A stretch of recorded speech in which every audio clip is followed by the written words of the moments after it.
नमस्कार दोस्तों, मैं एक बार फिर आपका स्वागत करती हूँ मेरे चैनल पर, जहाँ हम मिलकर शिव की दिव्य महिमा और उनकी गहराई से जुड़ी कथाओं की यात्रा कर रहे हैं।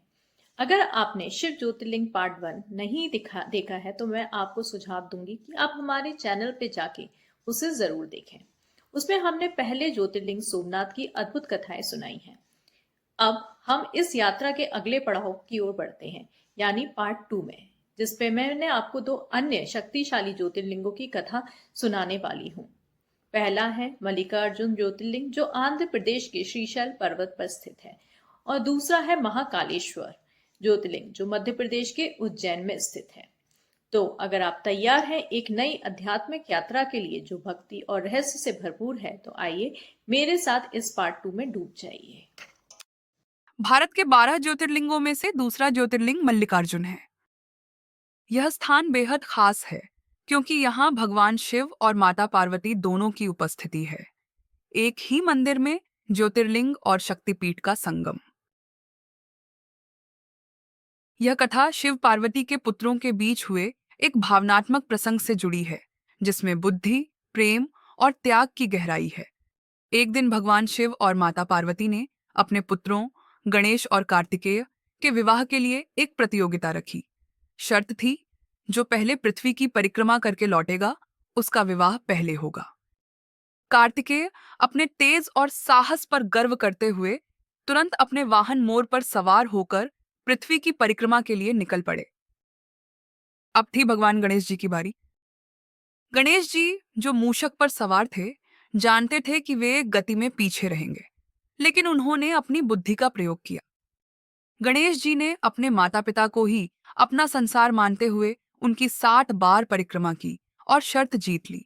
उनकी भक्ति और बुद्धि से प्रसन्न होकर उनका विवाह प्रजापति विश्वरूप की दो पुत्रियों, सिद्धि जो कि सफलता की देवी मानी जाती है, रिद्धि बुद्धि और विवेक की देवी मानी जाती है, से कर दिया गया।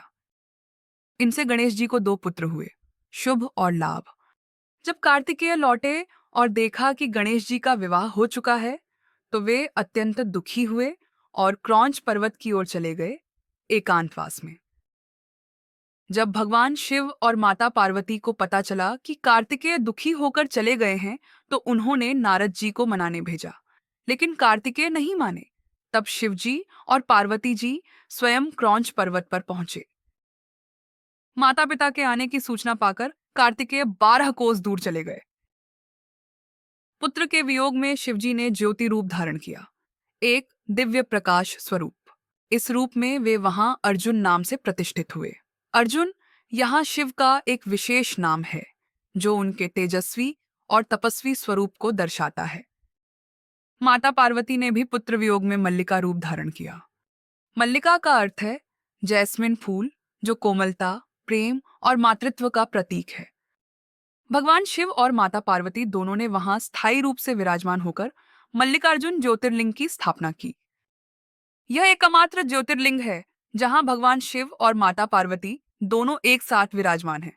शास्त्रों में कहा गया है कि अमावस्या को शिवजी अपने पुत्र से मिलने आते हैं और पूर्णिमा को पार्वती जी दर्शन देती हैं। को कभी मौका मिले तो आप मल्लिका अर्जुन में जाकर भगवान शिव और शक्ति स्वरूप पार्वती जी के साथ में दर्शनों का लाभ लीजिएगा। अब हम चलते हैं अगले ज्योतिर्लिंग महाकाल की तरफ। महाकालेश्वर ज्योतिर्लिंग भारत के मध्य प्रदेश राज्य के उज्जैन नगर में स्थित है, जिसे प्राचीन काल में अवंतिकापुरी कहा जाता था। यह शिव के 12 ज्योतिर्लिंगों में तीसरा है और एकमात्र ऐसा ज्योतिर्लिंग है जो दक्षिणमुखी है। यह दिशा मृत्यु की दिशा मानी जाती है और इसी कारण शिव यहाँ महाकाल के रूप में पूजे जाते हैं, काल के अधिपति, मृत्यु के नियंत्रक। कथा की शुरुआत होती है उज्जैन के राजा चंद्रसेन से, जो भगवान शिव के परम भक्त थे। वे प्रतिदिन शिव की पूजा करते और अपने राज्य में धर्म और भक्ति का प्रचार करते। एक दिन एक गोप बालक श्रीकर ने राजा को शिव की आराधना करते देखा और उसकी आत्मा शिव भक्ति से भर गई। उसने एक पत्थर को शिवलिंग मानकर उसकी पूजा शुरू कर दी।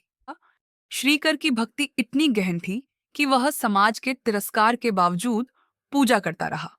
नगरवासियों ने उसे मंदिर में पूजा करने से रोक दिया और उसे नगर से बाहर निकाल दिया।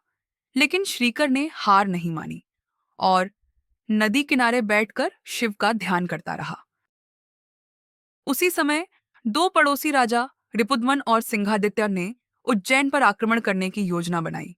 उन्होंने एक शक्तिशाली राक्षस दूषण को साथ लिया, जिसे ब्रह्मा जी से अदृश्यता का वरदान प्राप्त था। दूषण ने उज्जैन में प्रवेश कर वेदों का पाठ, यज्ञ और पूजा पाठ सब बंद करवा दिया। उसने ब्राह्मणों को सताना शुरू कर दिया और धर्म का विनाश करने लगा। राजा चंद्रसेन और नगरवासी भयभीत हो गए।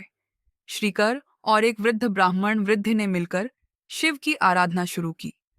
उन्होंने दिन रात शिव का ध्यान किया और उनसे रक्षा की प्रार्थना की। शिव भक्तों की पुकार सुनकर भगवान शिव ने महाकाल रूप में धरती को फाड़ते हुए प्रकट हुए। उनका रूप अत्यंत भयानक और तेजस्वी था। उन्होंने एक ही गर्जना में दूषण और उसकी सेना का संहार कर दिया। यह दृश्य इतना शक्तिशाली था कि नगरवासी भय और श्रद्धा से भर उठे। शिव ने श्रीकर और वृद्ध की भक्ति से प्रसन्न होकर उज्जैन में स्थायी रूप से निवास करने का वचन दिया। उन्होंने कहा कि वे यहाँ महाकालेश्वर के रूप में रहेंगे और अपने भक्तों की रक्षा करेंगे। भगवान शिव ने यह भी वरदान दिया कि जो भक्त महाकालेश्वर की पूजा करेगा उसे मृत्यु का भय नहीं रहेगा और वह मोक्ष प्राप्त करेगा। उन्होंने कहा कि यह ज्योतिर्लिंग स्वयंभू है, अर्थात यह किसी मानव द्वारा स्थापित नहीं बल्कि स्वयं शिव द्वारा प्रकट हुआ है। महाकालेश्वर मंदिर की सबसे प्रसिद्ध परंपरा है भस्म आरती, जो प्रतिदिन प्रातःकाल होती है। इस आरती में शिवलिंग को चिता की भस्म से सजाया जाता है। यह भस्म मृत्यु और जीवन के चक्र का प्रतीक है और शिव के महाकाल रूप को दर्शाता है। महाकालेश्वर मंदिर एक 5 मंजिला भव्य संरचना है। इसका गर्भगृह भूमिगत है, जहां स्वयंभू शिवलिंग स्थित है। मंदिर की दीवारों पर प्राचीन शिल्पकला और मूर्तियां उकेरी गई हैं। मंदिर के चारों ओर विशाल प्रांगण है, जिसमें अन्य देवी देवताओं के मंदिर भी स्थित हैं। मंदिर के दक्षिण में नंदी की मूर्ति है, जो शिव के वाहन है। तीसरी मंजिल पर नागचंद्रेश्वर की मूर्ति है, जो केवल नाग पंचमी के दिन दर्शन के लिए खोली जाती है। यह मंदिर कई बार विदेशी आक्रमणकारियों द्वारा नष्ट किया गया। बाद में मराठा सेनापति राणोजी सिंधिया ने इसे पुनः निर्मित किया और मंदिर की महिमा को पुनः स्थापित किया। महाकालेश्वर ज्योतिर्लिंग को मोक्षदायक ज्योतिर्लिंग कहा जाता है। यहाँ पूजा करने से व्यक्ति को पुनर्जन्म के बंधन से मुक्ति मिलती है। यह स्थान तांत्रिक साधना के लिए भी अत्यंत प्रभावशाली माना जाता है। दोस्तों, उम्मीद है कि आपको यह कहानी पसंद आई होगी। ऐसी और भी कहानियां सुनने के लिए चैनल को सब्सक्राइब करें और बेल आइकन पर क्लिक करें।